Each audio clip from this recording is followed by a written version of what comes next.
Welcome to the George Mason Show.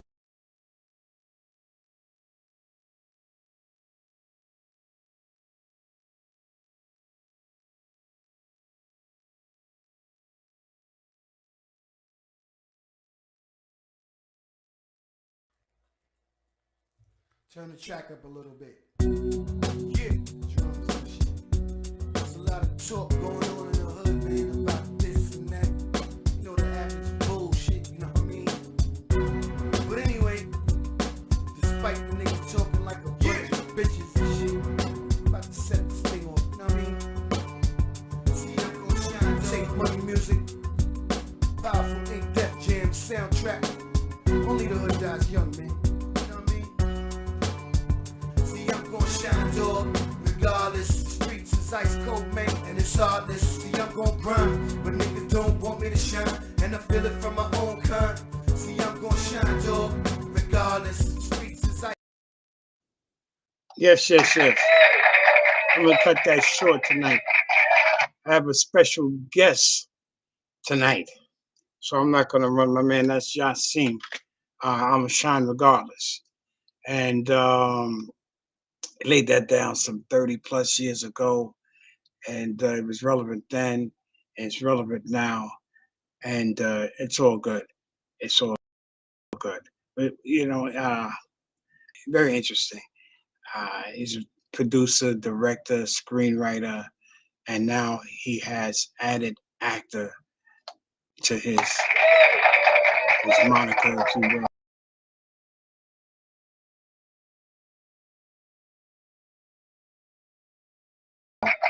And Trump is at his antics again, and it's just an ongoing thing with this man.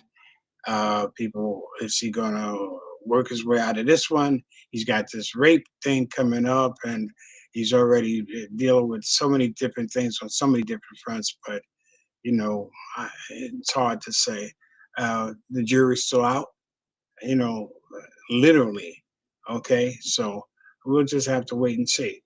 And my guess, as I said, he's got a tremendous body of work I want to talk about with him, and he's been on here before. And without further ado, now let's welcome director, screenwriter, producer, and actor, Mark Cabaroy. Bring Mark out. What's up, Mark? What's going on, George? All right, it's good, man. Good to see you, and thank you for coming. Thanks for having me. We've known each other for a long time. A minute. For a minute, yeah, I'd say that. And what's interesting is just that I never asked you the first time, like, what inspired you and how long you've been at it? I know you've been at this game for a minute. You're not, as they say in the streets, you're not new to this. You're true to it. No. Yeah. I can tell you, well, I think my parents gave me like one of those ViewMaster slide. Remember those 3D ViewMaster things? You used to click on it and you see stereo pictures. Right. So there's a company called GIF or GAF or something like that. They made it, and they gave me one for Christmas. And I think they gave me a couple of those round discs you put in there. And I was fascinated by it. I must have been, it goes back a ways, but I like to think that I was like 6 or 7 years old, 8 years old or something like that. And I was fascinated by these images. And like all kids, when you have a toy, after a while, you kind of screw with it. So I think I took it, not the viewer apart, but I took the disc apart.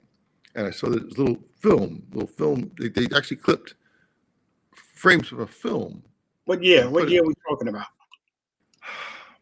I want to say it was probably like 66, 67, 68, something like that. 68. What year is this? That's college. That's visual arts. That's probably 77, 78. 77? Yeah. So I'm like 19 years old. That's my friend Pete Schmidt, who went to film school with me, who actually became quite successful in the business. And that's another guy friend of mine from film school. That's Chris B. That's when I was leaving visual arts. I made my first, professional looking short with the bigger cameras and stuff instead of the stuff they You get. look serious. You look very intense. You look like It was one of those days. It was hot, and for some reason, I used to think that filmmakers all wore hats because Spielberg wore like these cool hats. That's what you got that from. Yo, on that note, is that one of your inspirations there?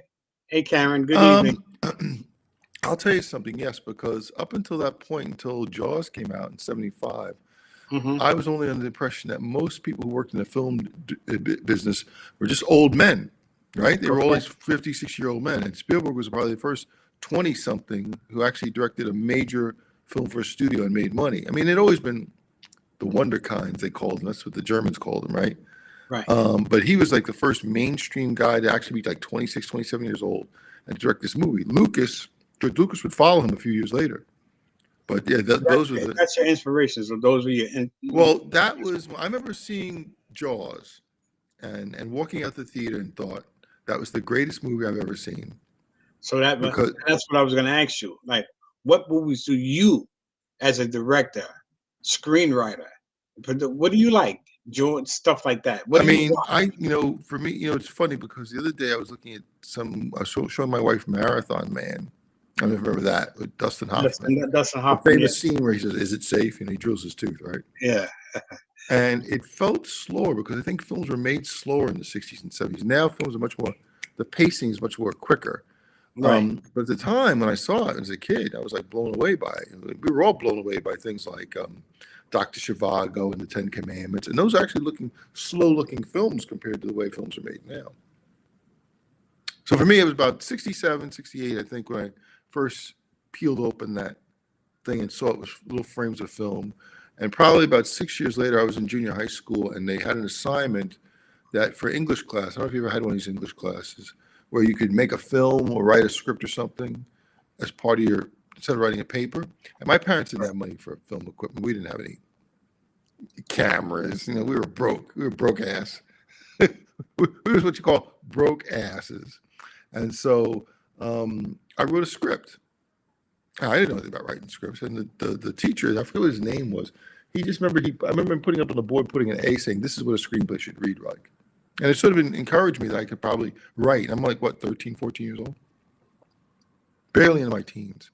And then a little while after that, I got my hands on the camera, probably about 14, 15, I got my hands on the camera. This is a little later. This is, again, film school. This is my first year. That's Black Superman, though. Yeah, well, it is. I wanted to do something cool. Yeah. And so what we did is remember Christopher Reeve.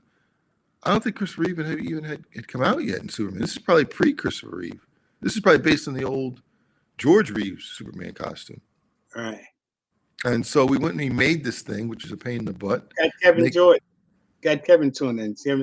Kevin. Yeah. Hello, Kevin. And so it was crazy. I always knew I wanted to make films. I just didn't know how.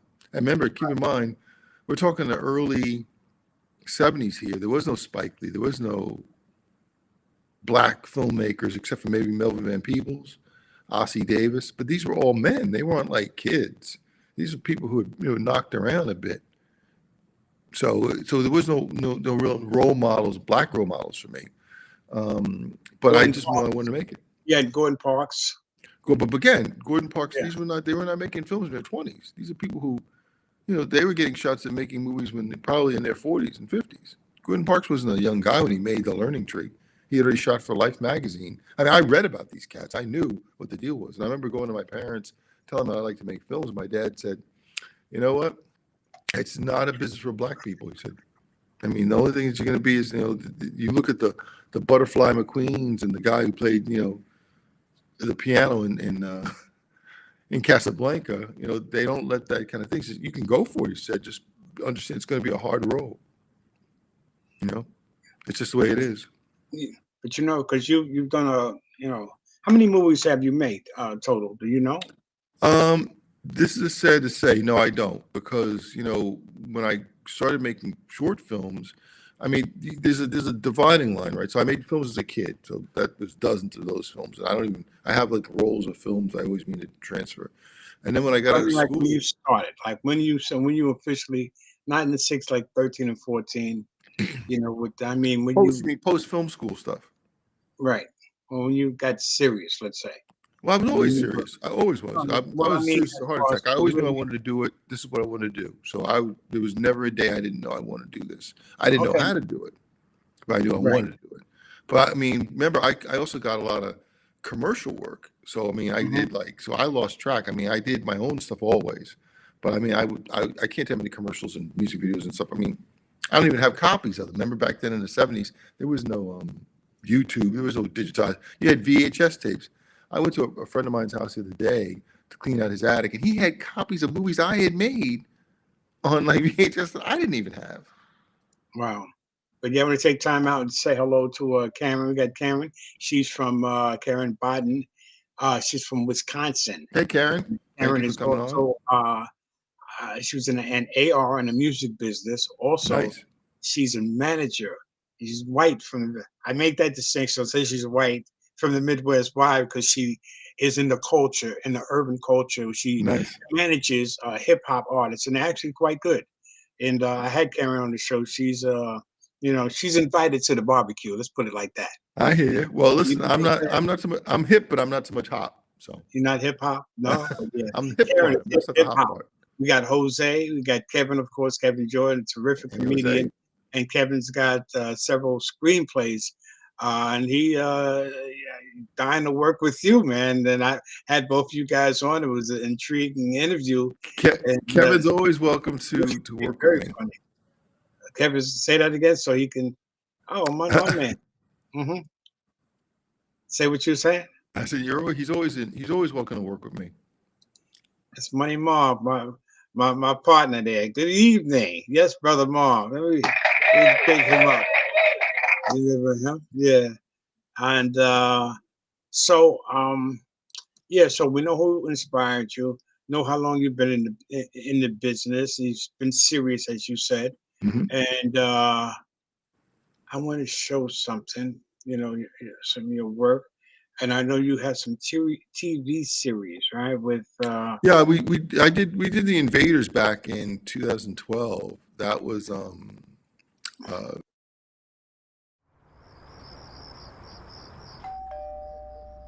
Beth, do not open that door. We're being invaded by aliens.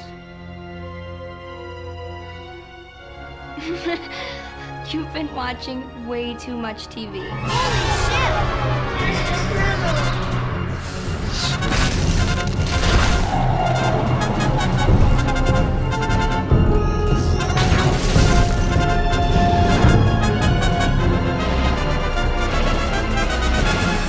Angie, the apocalypse is here. I told ya.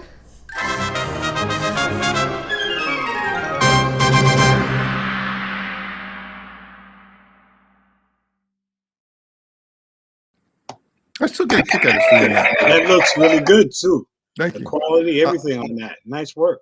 Let me tell you a quick story about that. So I was trying to think what I wanted to do. I was sitting there watching Back to the Future, and I thought to myself, I should do something like crazy like that, like some kind of quirky, like comedy, sci-fi comedy thing. And so I had this thing I wrote, the Invaders, and it was really about a different character, about this white security guard who sees the spaceship land one day, and these aliens come out and they start, absorbing people. And he gets fired from his job, and he goes to see a psychiatrist who's saying, "Oh, you're just imagining things, and no, I really saw it, right?" And then what happens is when they're leaving the office, they get attacked by the aliens, and now she's a believer. And the story was originally about them trying to survive these creatures who took on the look like Starman of human beings. But what they found out, they went to the garbage, and they found an old Victoria's Secrets magazine, and that's what they copied themselves to look like, Victoria's Secret models. So I thought I had the right combination of ridiculous kind of sexiness to it. And we started making it, and we spent a lot of time developing it and getting the look of the girls, and we just couldn't do it. It was just too complicated. So I remember talking to my producer at the time saying, maybe we could do like a pre-version of the invaders. So we took one of the characters, which was Angie, this little girl who had been, who'd been taken by the invaders and given powers. And she had this cardboard refrigerator box that she had built like a spaceship, and she flew around in it. And so we told her origin story. So that's what the invaders wound up becoming. And then Amazon picked it up. They screened on there for a while. But we could never really get that next jump over to, the really high end stuff. So we pitched it Nickelodeon and Disney. They weren't interested. So we shot like 22 episodes of it. But and people loved it. We won a bunch of awards. We went to Comic-Con with it. But it's like a lot of ideas. Everyone has an idea, and that one just didn't take. It took off, but not the way I was hoping for. Is that the? No, this is a Lady Mendez. She's an actress I worked with on Sexual Healing. So that's us winning an award, I think. That was. I saw that little short there. I'll tell you something. That to me, Sexual Healing, and because I pitched that idea for people in a while because it was such a bizarre idea, and it was basically this kind of story about this guy who. He's this kind of ne'er-do-well loser. And so what happens one day, he gets a call from an old girlfriend who he hasn't seen in 20 years, who he thinks is going to tell him that they have a love child. And what happens is she's dying. And so she says to him, listen, before I die, and she's all like got tubes and coming out of her, just have sex with me before we die. Yes. And so he doesn't want to do it, but he feels guilty, so he winds up doing it, because she's dying. And what the hell?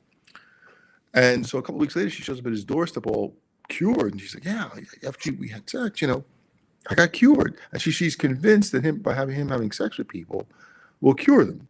So she winds up convincing him to have sex with terminally ill patients to cure them. And every time he does, they get better.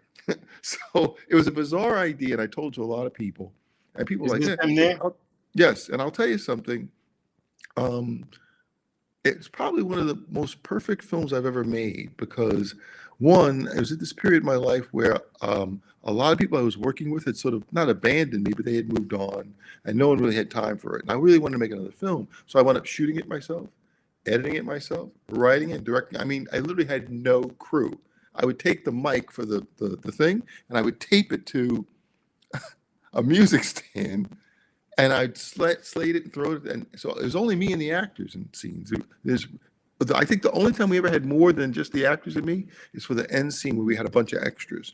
And I was using them. This was also on. I actually got this from Amazon Prime. This little. Yes, that was actually on Amazon Prime. It's funny because. I got a favor to ask you, Dick, and I'll understand if you say no. Yeah, of course. Anything you need. Well, wait, just.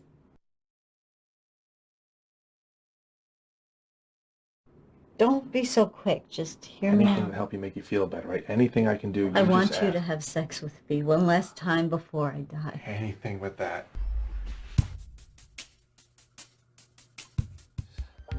Oh, if you had banged me like that 20 years ago, we'd still be together. Oh, yeah.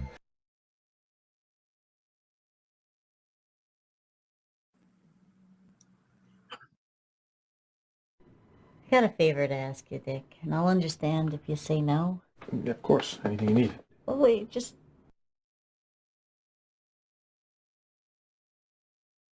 Don't be so quick. Can you still? Like I said, I still get a kick out of seeing that film. And you still rent that for $1.99? Yeah, but unfortunately, Amazon gets most of that. I get a check every month, but it seems like it seems like either they're doing some funky accounting or, but I've gotten a check every month from that one for the last 5 years. 5 years, okay. Yeah. I'll dig you up on that. Yeah.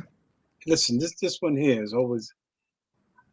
What's Oh, so this was something called Buzzkill, and it's funny. A couple of years ago, back in 2016 or 17, I was debating about what I wanted to make, and I had written 3 scripts. I wrote Sexual Healing, Buzzkill, and a thing called Super Chica. And I was trying to figure out which one could I do easiest, because again, I was working by myself at this point. No one was really working with me, and I knew I'd have to shoot it, direct it, and do everything by myself. And so I had spent a lot of time developing the artwork and building costumes and getting things. And I think, you know what, I felt that Sexual Healing would be the easiest because it didn't involve any special effects, whereas Buzzkill and Super Chica did. And so we shot it in about 5 days, sexual healing. And then Buzzkill, and again, that's me in high school. Buzzkill was a little bit more involved because it was about 2 guys who they get this new super duper 3D TV. Because remember when Blu-ray came out? Remember when Blu-ray came out? Right. Remember how you got a Blu-ray player, you had to have a Blu-ray disc? So like you could have a copy of a DVD, right? But you couldn't play it on the Blu-ray player, you had to have a Blu-ray disc. And I always thought that was kind of a ripoff. So I thought, wouldn't it be funny to have a super duper 3D awesome TV and like super 3D, right? But you had to have super duper awesome mastered copies. So it's absorbed by these 2 guys. They get this super duper new TV and they get high. And the guys get like in the beginning when they do these like 3D movies, they only release like very similar titles. So they had this one called Chainsaw Cheerleaders. And what happens is while they're playing it, he winds up falling into the TV and he has to survive the Chainsaw Cheerleader adventure. Again, So it that's was the one of whole- those things that, you know, Plus, it played really, it sounds weird, but it plays really well. Yeah. That's me running up So the.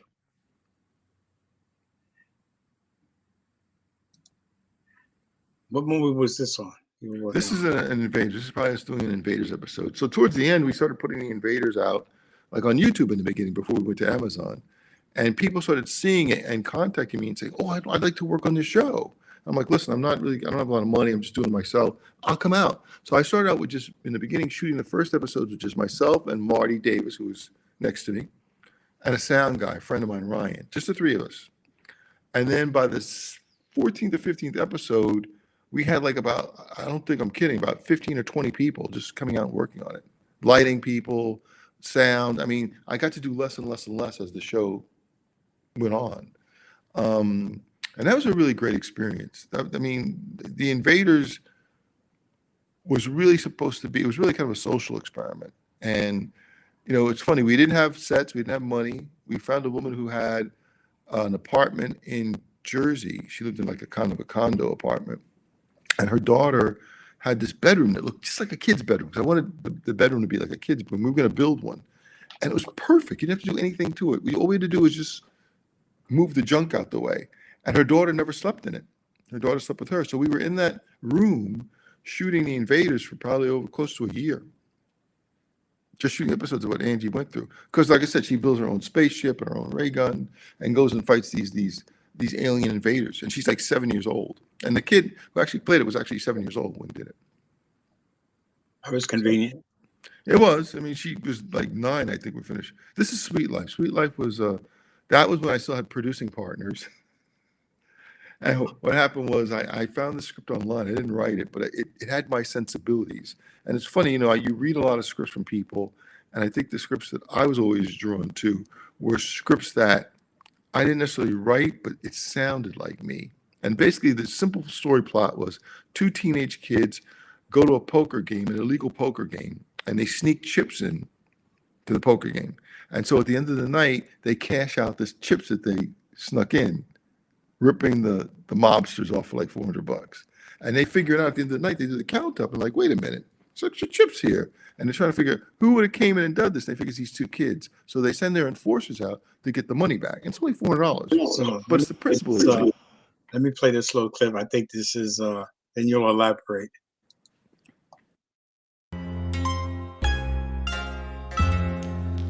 You stole money from me, Andy. Yeah, about that. I didn't realize I was gonna get caught.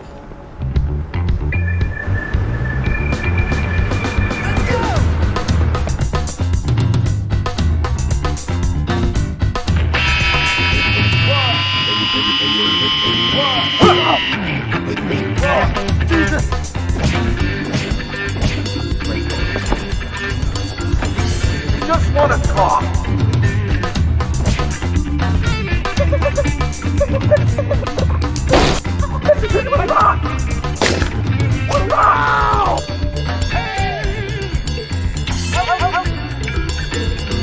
What the hell is this? I want him to pay down.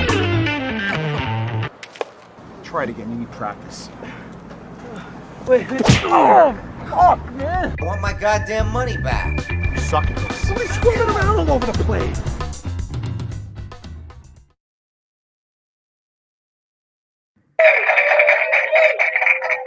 So that's what you're talking about. Yeah, and I had Yeah. that. And I'd seen a movie called Rock and Roller by Guy Ritchie, and I really liked it a lot. It was kind of this quirky English gangster film, and I wanted to have that kind of gangster kind of beat, because like the guys are grown men, they're enforcers, but they're beating the shit out of these two little kids, these two teenagers. They ripped them off though. They stole Yeah, and them. like he says it's not a lot of money. It's just the principle, and you can't let somebody take your money and not do anything about it. Otherwise, you lose respect. And they were Greek mafia. That was another thing I liked about it. They weren't like Italian mafia. So I never seen Greek mafia. They look Italian. Though. That's the thing. Well, they're actually they're Greek people. They're actually Greek. Oh, okay. Yeah, I guess I don't want to say everybody looks alike. I've never heard that before. That Italians and Greeks are alike. No, you look alike. But you know what? What's are you more comfortable with making? Like the action, or what's your forte? Well, I'll tell you something.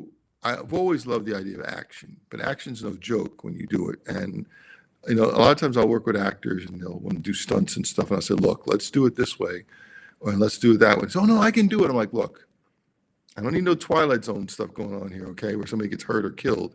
It's just a movie. So let's be safe. Let's really, if you don't feel comfortable doing something, and that goes with, you do these scenes sometimes, and they're kind of like these, I don't want to say sex scenes, but they're intimacy scenes.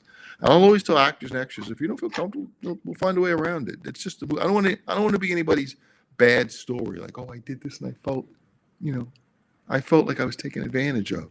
It's just a film for me. I mean, I do enjoy comedies only because with comedies, and Kevin Jordan will tell you this, if you're working it right. You either get laughs or you don't. With dramas, not so much. People can sometimes watch a drama and not say anything, go like this. And you don't know if you get into them or not. But you know what? Like Mel Brooks, when the producers, right? And it wasn't supposed to be funny. When they wanted to do a pop, you remember? And then it turned out to be with Sean, what was his name? Dick Shawn. Yes. He played the Hitler character. That was the producers, yeah. The producers, right? But because a lot of times you got some actors that are great playing straight roles. Mm-hmm. Well, I think comedy should be played that way. I think you should play when you do a film. I recently did with Buzzkill. Somebody had called me up if they saw it. They saw the screening somewhere. They contacted me, and they wrote me this long email about how they loved the fact that I didn't have the actors act funny. They just acted normal. I said that's how comedy should be. You shouldn't be in on the joke. Kevin said that's the action. He gets with his comedy. Yeah, but that's when he gets off the stage. Yeah. But I got into it. I think I told you one time that the Italian neo-realism, and it's really interesting because they don't use named actors, stars or anything. It's just regular people, and the background they might like war-torn Italy. Oh, like the Bicycle Thief, yeah. The Bicycle Thief, excellent. And A Special Day, Sophia Loren, Marcello Mastroianni, movies like that. And you don't really go for the foreign genre, as far as like Spielberg, you say? No, I mean, that was just an early influence. I mean, like everybody else I grew up on what you grew up on, right? I grew up on 40s and 50s movies, Casablanca and all that stuff. Whatever they put on the $1 Million movie. What they put on the $1 Million movie when we were kids, they put on. So I saw all that stuff. I mean, when I got to film school. And on Saturdays. Yeah, but when I went to film school, I saw more classic foreign films like Kurosawa and Seven Samurai and all that stuff. I mean, those guys did a level of action I could only dream about. And I did make several attempts to make action films. I did try and work with choreographers, but everyone's kind of like, I'm not paying big money. And I think what it is that, I had friends who would say, "Oh, I'll choreograph your film for you," and then they wouldn't. And I'm not. You can only ask so much. People have to do it because they want to do it, not because you are constantly pestering them. So I tend to be. I'm not lazy. I take the path of least resistance. I'll give you a perfect example. There was a scene in Life's Passed Me By where we needed a bank. There was a bank robbery at the end of the film, and I knew I couldn't get a real bank, so I started looking around for banks that were closed or maybe box offices. I looked at York College because they had a box office there and it looked like a bank teller. I thought we can do that. And the scene called for 3 bank robbers to rob these people. And the main character, Dora, was inside the bank when it happens. And she sort of talks them down from shooting the place up. So like Dog Day Afternoon with Al Pacino. And so we looked and looked and looked, and we were shooting at this point, and we couldn't get one. And we were running out of time. We were like in our 10th or 12th week, and we would have to shut down at some point. So my producer, Karen Ford, said, "Oh, my friend has a hair salon, a Dominican hair salon. Maybe they could rob that." And I'm like, well, that doesn't really sound like the kind of thing that, you do it. And I thought to myself, you know what? Let me rewrite the scene. So I made it one robber. I made him a crackhead. And I had Dora getting her hair done, which makes sense, right? And then I had him rob this beauty salon. Like a crackhead would go in and rob this beauty salon because all these women in there with purses, they could steal from them. And he goes in and he goes to rob the place, and they laugh at him because he's robbing a hair salon. Hair salon. And so he fires his gun off, and they all freak out. So now they're willing now, to let now I got your attention. So now they're willing to let him go. They're going to give him all their money, but he makes one critical mistake. He said, "And give me those purses too. They look expensive." And the women are like, "Oh, hell no, I'm not giving you my purse, right?" I get that, yeah. So anyway, it happens with the thing. It works fine. It was actually worked better in the film because you didn't expect it to be robbed. There was a bank. I think you would have expected the bank to be robbed. So a little while after, about 2 or 3 months after we shot the scene and we were still in editing, I read an article in the paper in Atlanta. A guy went into a beauty salon, tried to rob the women in there, tried to take their purses. They all jumped him and beat him so bad he had to be taken out of the attraction. That's crazy. That's funny. I'm gonna show the clip. Life passing me by. Yep.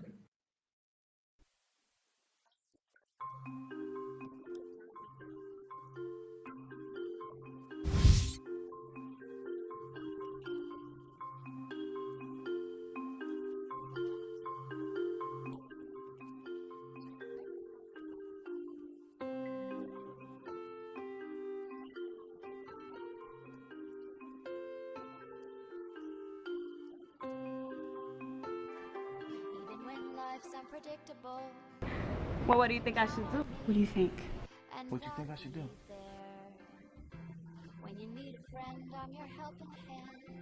You give good advice, Dora.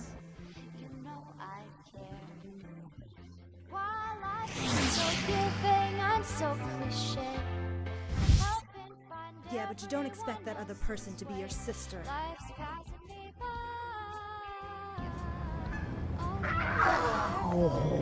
Talk her out of seeing the guy so you can have him for yourself. You got a lot of nerve coming around me with your morally superior attitude. Like, look at me.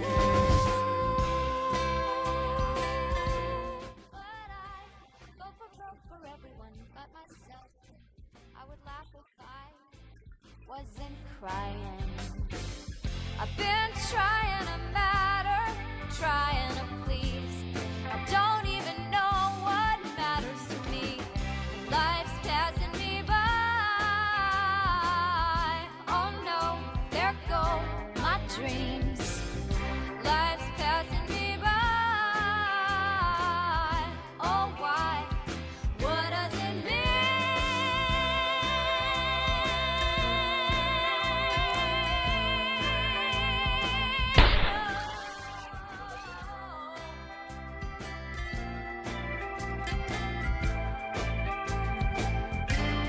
You're like a superhero, except instead of x-ray vision, you give good advice. Yeah, while I'm sitting here wondering, life's thundering on, wait for me, life's passing me by. Oh no, there go my dreams, and life's passing me by. Oh why, what does it mean? Wow. Okay. I see what you said. That was the last scene you were talking about when they're dressing, when they were in the The hair salon. hair salon, right? And it actually worked better, I think, than a bank because it didn't. It's like if you show a gun, you expect the gun to go off.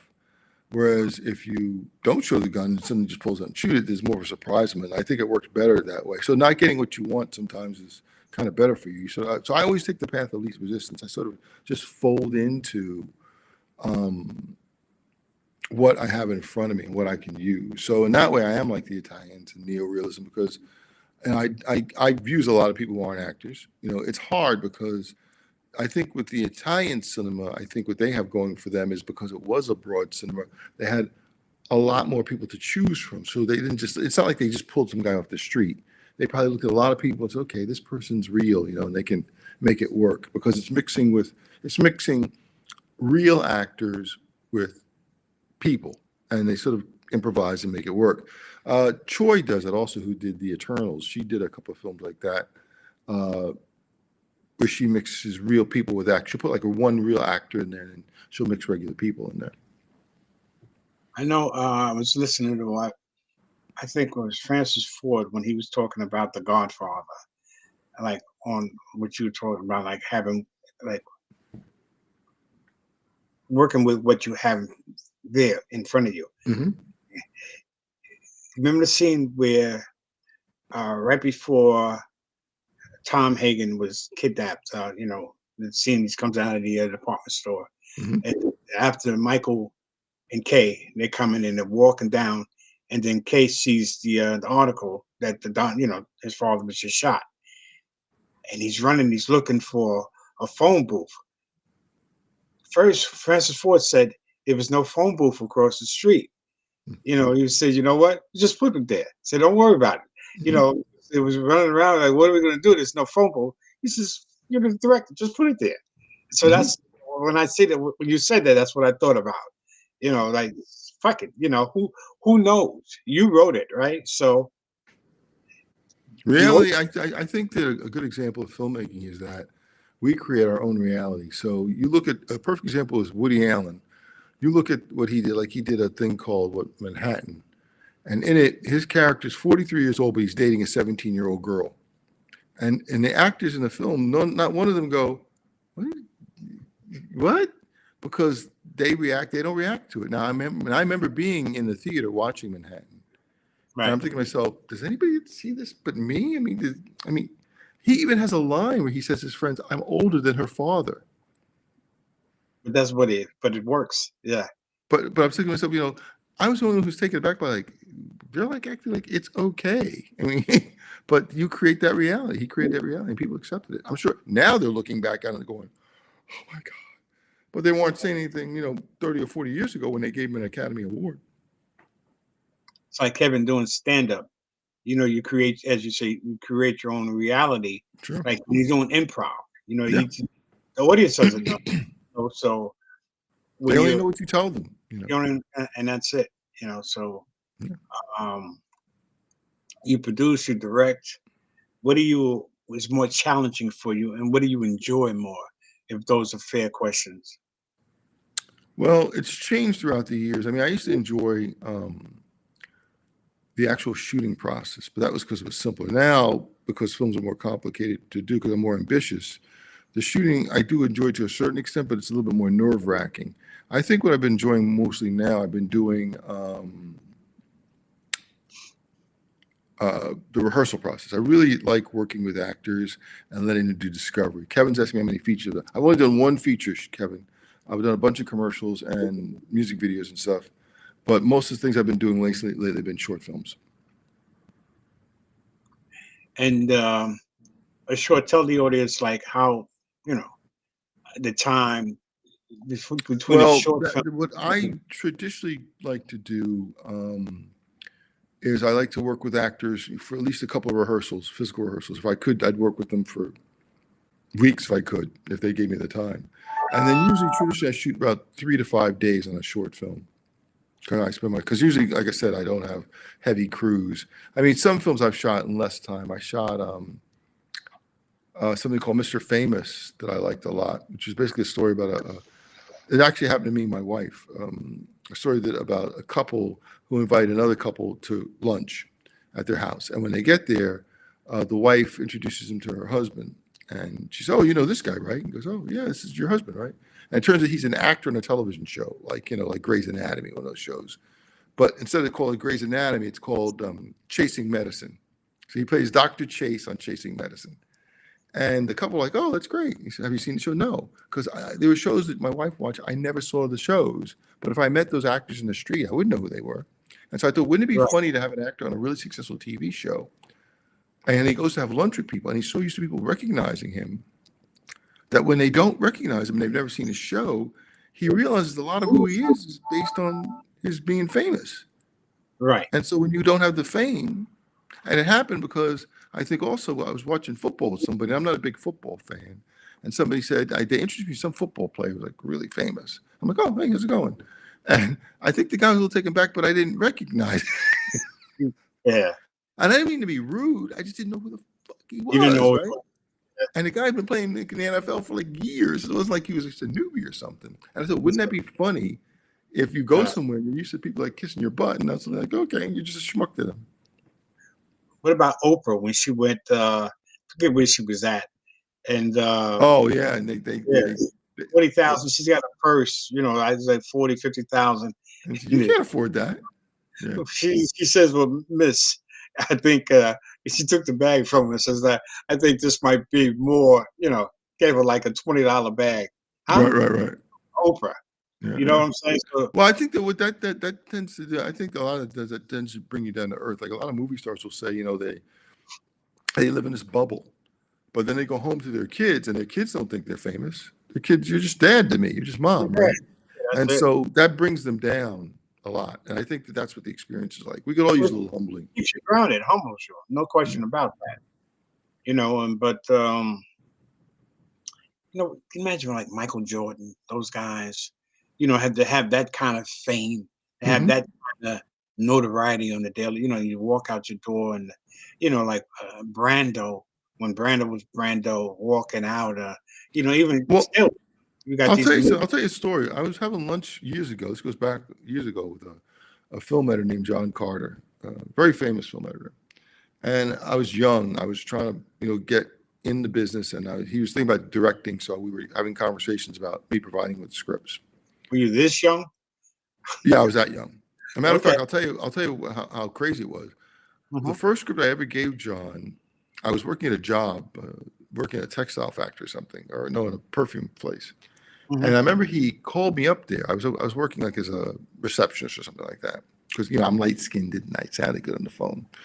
So he called me up and he said, "Hey, Mark, it's John." I'm like, "Hey, John." And now John cut a lot of films. Okay, he cut like The Formula, John Cassavetes movies, Elaine May movies. He cut for he didn't cut for Spike Lee, but he cut for the Barbershop films. He cut the Karate Kid movies. He cut. I mean, this is a black editor who cut a lot of big pictures. And I remember at one time back in the 80s when I first met him, he was pulling out like $200,000 or $300,000 a year, and that was some money in 1980. Okay, right. I mean, it's money now, but it was really money back then. He used to cut for Ed Sullivan. That's how he got his start. Ed Sullivan. I was watching that the other night. It was fun. So we're in a restaurant, and he's talking to me about how he meets all these famous people, and he says he's glad that he works in the industry, that the people who know him, who need to know him, in other words, he knew the famous people who would hire him, but the public didn't know what he was, because he said it was very daunting to be having lunch or dinner with Sidney Poitier or Frank Sinatra, and you'd be going to the bathroom and taking a leak, and people be in there and they want to shake your hands. I mean, they don't know. He said, "This guy's just finished shaking with his wang, and he wants to shake your hand because he can't help it. So, holy shit, it's so." And the guy's like, "Okay." And he said, and he never really feel how grateful he was to be well known where it counted and making the big money, but not having to deal with the public. It's just, that's very daunting. And, I've been in places where, I've gone to screenings, people have seen me and they talk to you and they always say the same thing. And maybe this happened to you. Oh, I love your film. Oh, thank you very much. Listen, my son wants to make movies. Can I send him your script or can you read my thing? I'm like, listen, I don't want to be rude or anything, but and so that's me, who's a little guy. I can't even imagine what it's like for somebody who you can't walk down the street. And I mean, they said some clip they had on TV the other day. What's her name? What's that thing? Taylor Swift. And they show her coming out the subway. And she's got bodyguards around her because Taylor Swift wants to ride on the subway, right? But she don't want nobody, they don't want anybody get near her because people are wackos. Let's face it. So that's why, I've always been impressed by really famous people who fly commercial jets. I mean, if you get that kind of money, but some people don't care. I mean, we've all met people and things, but you wonder, like, yo, man, you got serious dollars. Why why you want to be? Look what happened to Mike Tyson today. He flew commercial, and the guy was messing with him, and he had to punch the guy out. Yeah. Who needs that kind of drama? Because people, they can't help it. In New York, people are chilly, man, but in the Midwest, they don't know what it's like to see Jack Nicholson walk down the street. But that, and then like when a famous person is flying, or people feel safer. I don't know what that's about. Really? Yeah. Because they think the plane's not going to go down. I don't know. They just feel like I'm at LaGuardia, right? Good where I was going, and Al Sharpton. It's true. Al Sharpton comes, in the terminal. Mm-hmm. People were like, "God, I hope he gets on this plane." It's like if Al, in other words, yeah, it's true. It's like if Al flies here, we're good. we don't have to worry about nothing. It's like, and I was shaking my head. I'm laughing to myself. I'm like, this is, Sharpton after he lost the weight. Right. You don't have to worry about the plane, being too heavy or anything. But or him having to buy 2 seats. But I just, And funny, I would think just the opposite. I would be thinking that Buddy Holly moment. Oh, great! Now the plane's going to go down, and then I'm going to mention me. It's all that we talk about is Al Sharpton got killed. Obsessed with fame. It's just. Well, I'll tell you something, George. We don't have royalty in this country, like a king and queen, but movie stars are the closest thing we have to royalty. Well, what they say with the Kennedys with Camelot, and I was watching this thing the other documentary with Marilyn Monroe. It was pretty good too because they were talking about the conspiracies, surrounding her death, and she was having an affair. We know the famous one with Kennedy, with John. She was also screwing Robert at the same time, allegedly, according to the documentary. And they were dropping, like little hints or something that templates, if you will, that possibly, Robert or Jack was whispering in her ear about nuclear, this, that, and stuff, secrets that shouldn't have been privy to the public. That, they were trying to impress her. They're both fucking her, Let me put my my sign up here. My adult, but yeah, so only. Yeah, they're both screwing her, so each one is trying to. Wait, George. Why you got to put it on my side of the screen, over my head? Yeah, you and me. But you know what? Who knows? Nah, that's not gonna. Yeah. So who knows? Well, let me tell you something. They might have been doing her undercover, but she was Joe DiMaggio and all these famous. So it was all these famous people that they were. So I mean, I don't really subscribe to those kind of things. I think that some people live hard lives, and I'm not going to say the things I've done. I'm not even super duper famous, but we've all kind of, you're in a certain atmosphere. You just live hard, and I think that you have to be careful of how you live your life, how much alcohol you consume, how much you consume. And people who don't do that, or don't have people around who can say, hey, you've had enough.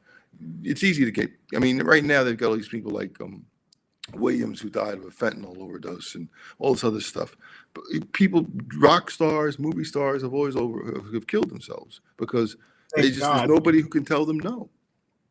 Nobody's going to say no to them. Well, your family can. I mean, you can have a brother or a close confidant, but they just don't have it. They're getting high with you. They're getting fucked up with you. Sometimes, and sometimes they're just the people voice of reason. I mean, it's unfortunate. I mean, and you know what it's like. It's very heady. There's a great. I was watching Mr. Saturday Night with Billy Crystal. I like that. And I didn't see the movie, but I saw the stage show. And there's a great line where his brother says, he said, you took my life from me, he says to him. And he says, George, I didn't take your life from you. I gave you a life. Yeah. I wanted you to see what it was like to be up on screen where every woman wanted to, sleep with you and every guy wanted to be your friend, to get that taste of what it's like. And it's a weird thing to be up and say, it's like where you get off that stage and you're like a rock star, man. People just want to get with you because they're amazed at what you do. Great movie, Kev says. But and Kev's had these nights, and then we've all had them. Like doing where you can just basically be with any, person, like even guys. Yeah. It doesn't matter. You have those kind of shows, and it's true. So I know, like Margaret Chow. No, who's the other one? Ali Wong says they call them chuckle fuckers. They like to they like to bang comedians. Yeah, that's they just listen. You got groupies and every aspect across the board, whatever you're doing. So I know, like, even like you say, people are coming up to you. They want you to put their kids in. They want to be in it. They just want to. You got that camera. That's power. And wield a certain amount of. And again, I can't even imagine what it's like. I mean, Robert Townsend tells a funny story too. He couldn't get arrested, and then after Hollywood Shuffle came out, he had women pressing their telephone numbers in his hand. That's so funny. Yeah, but it's real. I can only imagine. Yeah, that's why I never understand. And again, this is no disrespect to anybody. If it's one thing if you're married and you become famous when you're married, but after you get famous, I can't understand why you would even bother to get married because the temptation is just too great out there. I mean, men are not used to having women throw themselves at them. Women are used to having guys throw themselves at them, but not men. Men are not. Know how good you look. Not to that level of no holds barred. Come here, let's do whatever. I am because I'm just a handsome, good guy. I'm a good-looking guy. I can tell you some stories. Some of them are with women.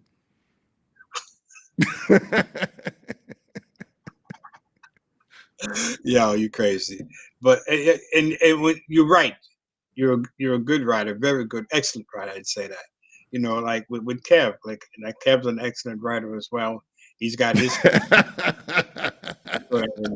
I'm sorry. I'm reading what he's saying. Some, most, a few. Okay, too true. Yeah, but you know what? See, Kev is quick, but it's one of those things. You put and you put your pieces together quick. Like my mom said, if you can't be good, be fast. She said, do your business and get out of there. That's what she said. Mark, if you can't be good, be fast. Hold on. You don't want to bore she said, you don't want to bore the woman. Just do your business and get out of there. Yeah, no, I got it. Say the line. What? You can't be good. Be quick. Be fast. My mom had a lot of old world wisdom sayings. She used to tell me, every shut eye ain't sleeping. That's real. Every goodbye ain't gone, she said. That's like my grandmother. She had all those, And I never used to know what they meant. And then later I was like, oh, that's what that means. Oh, yeah, okay. And I used to ask my grandma, I said, Mama, what did that mean? She said, all that glitters ain't gold. Right. What's good for the goose? And I don't even give it a gander. I get it. Yeah. You can lead a horse to water. Yeah. It just goes. Look, you can lead a horse to water, but a pencil must be lead. There you go. But and there's a reason why they're lost, Kevin. Okay. All those he says them. But you know what? We're going to talk about your latest Oh, Nora, yeah. here, yeah. And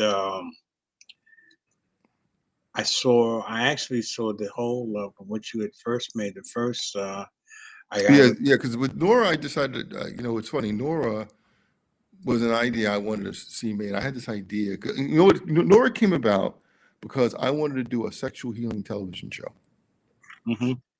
And I couldn't figure out a way of making a television show about a guy who had sex with terminal patients week to week. It seemed like it was just going to be a one joke kind of thing. Yeah, But I like the idea of having this kind of weird, sexy kind of TV show.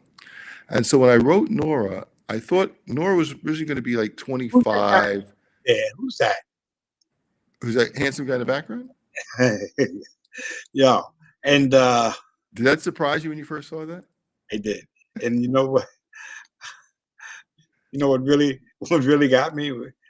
This one here. That's my Fred Sanford look. I used to tell people I had to let my hair grow because this is what I normally look like, and I wanted him to look like Fred Sanford. Lamont, I was even going to do the voice. Lamont, you make them again. And I wanted to be all scraggly, and I wanted to make sure. So I didn't shave for like months, and it drove my wife crazy. She said, "Well, at least trim it down and clean it up." I said, "No, it's got to look all like it's got to look like a guy who lives in his apartment and never goes out. It's got to look like one of these shut-in kind of guys." And so originally Nora was supposed to be 25 and Phil was supposed to be like 50, 55. And so we casted it. I got a lot of young women to do it.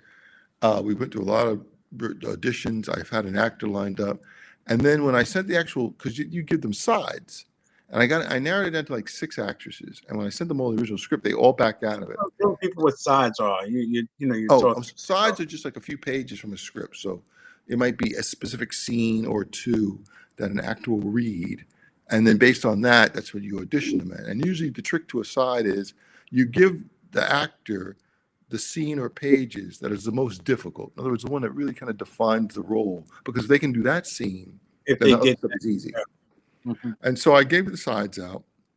And every one of them turned me down. They asked for intimacy coordinates because there's not a lot of sex in Nora, but there's a lot of intimacy scenes. And, she grabs Phil, he grabs her, and it's all this kind of weird stuff. And they felt really uncomfortable with it. And so I just gave the project up after about 6 months. I realized I just couldn't get any young 20. I didn't want her to be too young. I wanted to be like 25, just young enough that she's a woman. But tell the audience the plot. So the plot is basically Nora. His family was rich. They're like one of these dying dynasties of families. There's a little bit of money in it, but not a lot. And her grandmother, who controls the money, dies and leaves the money. But there's a clause in the will that says she can't get the money unless she's married. Because they had this thing like 100 years ago when women needed men to manage money, and they never took it out. So now she's like, no husband, and she's only got a couple of days to claim the money. So she has to try and find somebody to marry her. So she starts going on these dates with guys and asking them to marry, and they're all like, what the hell? No way. And so she's down to like the wire, and she remembers this old guy in the building. So she knocks on his door and she says, hey, Mr. So-and-so, can I come in? And he doesn't really want to let her in because, he's seen her in the building, but he doesn't really trust her. So she talks her way into the apartment, and she basically lays it on him. Like, listen, I was wondering if we could get married, And he's like, what? No. And he throws her out. And then she basically says, listen, I'm set to inherit a lot of money. And if, but I need to be married. And he's like, I don't care. I don't really care. I don't give a shit. I don't care. He's old. He doesn't want to be bothered with her. He doesn't trust her, right? He's waiting for the shoe to drop. And so she's able to sort of convince him at the very end to marry him because she brings up his ex-wife who really screwed him over in his divorce. And she basically tells him, you have an ex-wife. She took you for everything. She left you with nothing. How do you think she'd feel when she sees that you married me? And he's like, that was the turning point. And so he marries her. And so the show from there is them trying to get the money. And there's all these kind of twists and turns in the show where she needs a birth certificate, but turns out her mother was on vacation when she had her, and she had her in Cuba. So now they have to go to Cuba to get her birth certificate. And then when they get there, they get kidnapped by a drug cartel in Colombia because one of the guys Nora dated was one of these cartel guys, and he decides he wants to get them and torture them. So then they wind up going into the woods in this one of these the preppers, the doomsday preppers. Her uncle's like one of these guys who's like deliverance, like these hillbillies who live up in the mountains, and they have to go up in the mountains to get the uncle because he might have it. Not like deliverance type hillbillies. Those It's guys. like a deliverance kind of thing. All right, let me show the clip. And the Colombian drug lords follow them up there. Let me show the clip about Nora, trying to lure Seduce you. her. Yeah, seduce, but she's seducing a lot of men. She's in the yeah, but that's the thing. So you were the last on the last choice, absolutely. You're in the building, the same building, but she just didn't even come to you. Absolutely, the last person was. But this is it. Hey, Mr. Nelson, it's Nora Reed from 2B downstairs.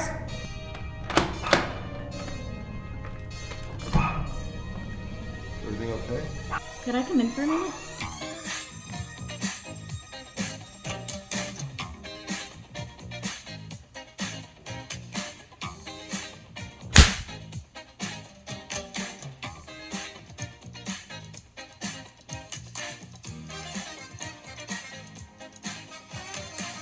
Ooh, it's a great gal.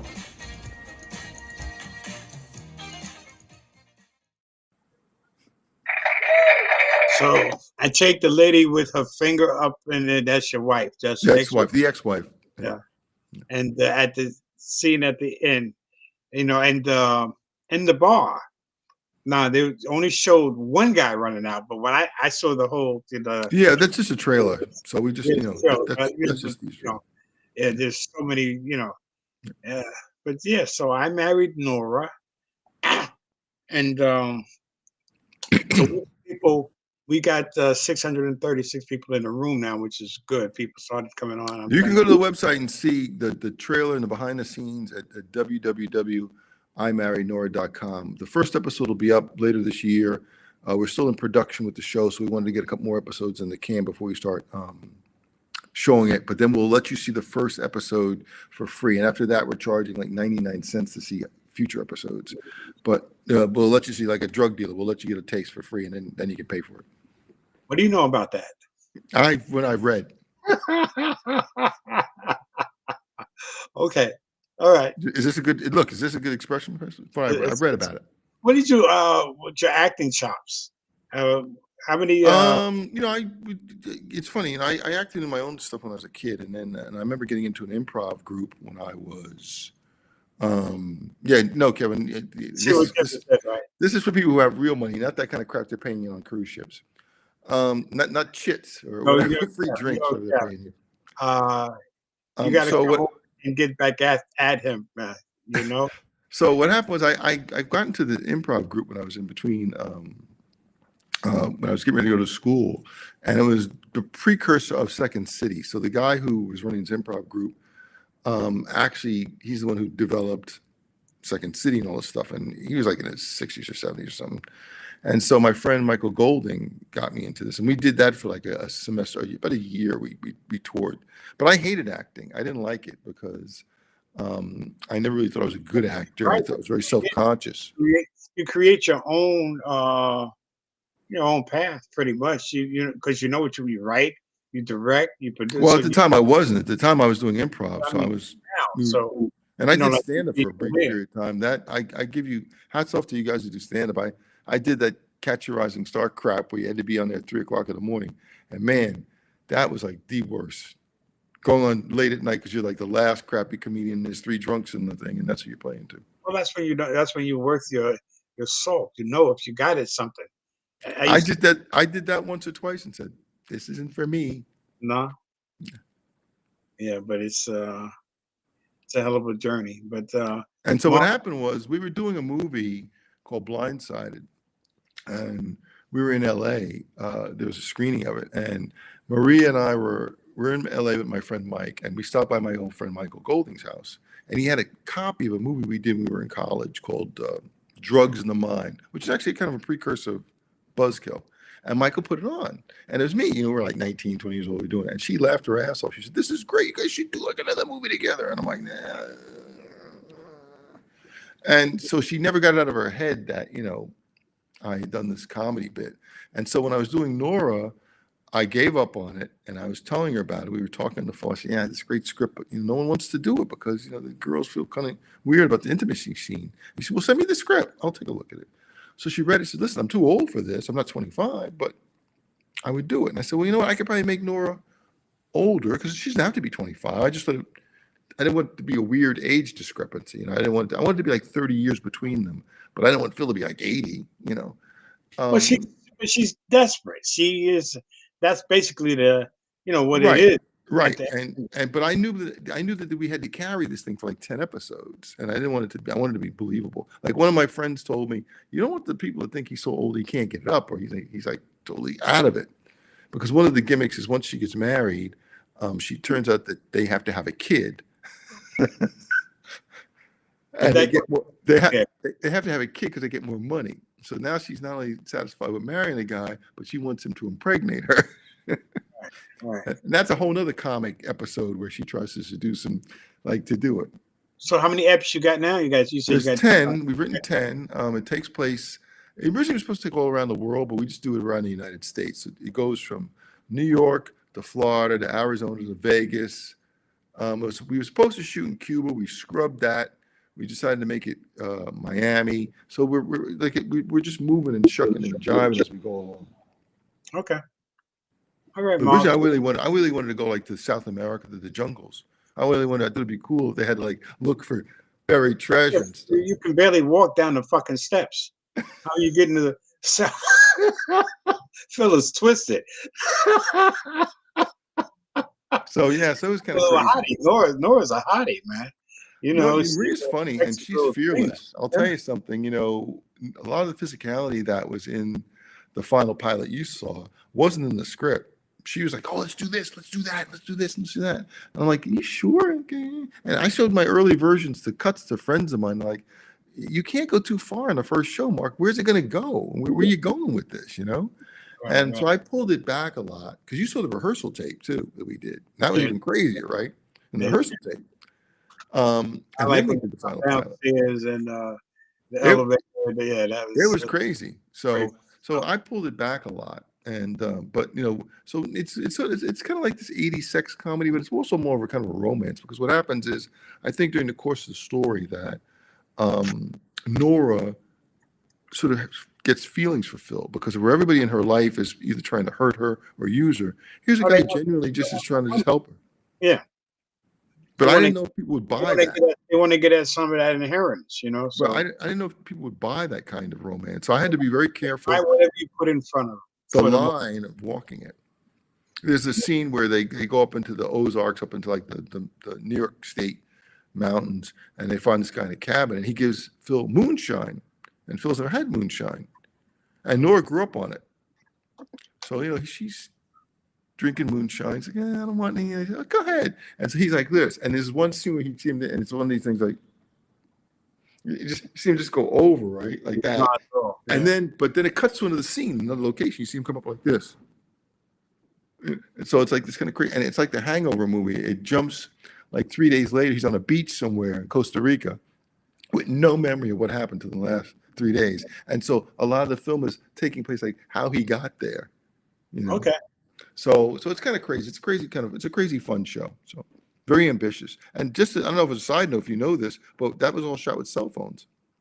No, I was going to ask you about that when you think that Mr. Famous. We shot Mr. Famous with cell phones. Yeah. But we shot Nora with cell phones because the whole idea was we wanted to be able to go into places that we thought would draw attention to ourselves. We used heavier equipment, and nobody says anything to you about if you're taping with your cell phone. So we were wired personally with mics. We had personal mics. It's funny you say that, but I watched a lot of that YouTube with the those audit guys that go in, and they got those big cameras and stuff, and so. But like you say, even when they go in with the phones, they get hassled a lot of time if they go in certain You know, it's public buildings and stuff like that. Well, you can't go into casinos with them, but I could go on like Kevin's cruise ship and shoot, and they would say anything to me. They just think we're just doing stuff. Good idea. You know, maybe with Kev, you know, he's got the screenplays and stuff, and I don't know if you threw that idea at him, but you threw it to me, and it sounded good. You know, as far as Well, I think that what it is that, you know, you have to sort of show people because, you know, to be honest with you, I thought it was kind of wacky too. But I think it's just a matter of, I read something somewhere where they said an artist that waits for everything to be perfect is an asshole. You never get everything perfect. You sort of just have to work with what you've got. And that's what it always boils down to. Kevin, ideas are like assholes. Everybody got them, and nobody thinks they're smells. So, I don't know what that means. That's another euphemism of my mom. I know. So she used to say that all the time to me. So yeah, so a lot of it was just trying to do really kind of funky stuff because I really wanted to go to places that normally I wouldn't be able to get into. So I wanted to go to like the Museum of Modern Art or some kind of crazy places where you wouldn't think the characters could get into, but because we're wired with personal audio and we have people just filming it, you know, people do stuff all the time. And so that was really, we got less ambitious with it as we got it more into production because we just didn't need it. Listen, there's like this really crazy torture scene in a warehouse that, you know, we just didn't need it for that. What we're going to do now, you just tell everybody where I married Nora. Yep, www.imarriednora.com. We're on Instagram, we're on TikTok, we're on Facebook, we're on, not on YouTube, but we have our own website, you can see it. And like I said, the first episode will be going up soon. But we have stuff you can watch on there. There's behind the scenes clips and there's a trailer. Drop all of your socials as well. Mark Cabaroy. Mm-hmm.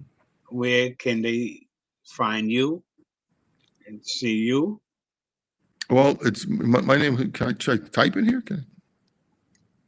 I can't type in here, right? I got you here. Okay, so I can type in. So this is do your name. I'll put it up. That's that, and then it's always Mark Cabaroy at. You can get me at Twitter and Instagram. It's always at Mark Cabaroy, and it's the same thing for Nora. You can do it. You can find us. I married Nora at Twitter and Instagram, and I'm starting to tweet on these places because I'm so busy producing. I don't have a chance to do social media. But that's at Twitter, Instagram, TikTok. If you just put I married Nora up, you'll all see right, it. that'll work. So thanks, Mark. I appreciate you. Thank you, brother. It's always pleasant seeing you, talking to you. Pleasure. You have a good night. Mark Cabaroy. Thank you, Mark. You're welcome, brother. That was Mark Cabaroy. I want to thank you guys for tuning in. And yeah, I married Nora. He puts out a good product. And Kev, I'm going to catch up with you, man, and see what's good. And great seeing you as well, Kevin. And God bless you all. Have a good night. Thank you. Peace.